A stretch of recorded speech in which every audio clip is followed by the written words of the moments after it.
Saban iku penting, nggo niteni bundere napa? Bulan ono silsilah. Lah kan ora critane Saban maudhu ta ora, tapi ono filosofine.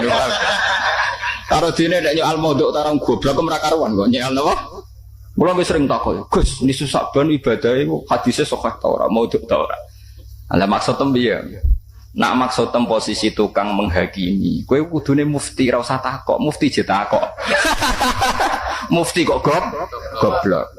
Kudune nek gak mantep fatwa, nak nisu Saban ku bid'ah ndola. Lah kowe langsung cerita, ngene lho Gus.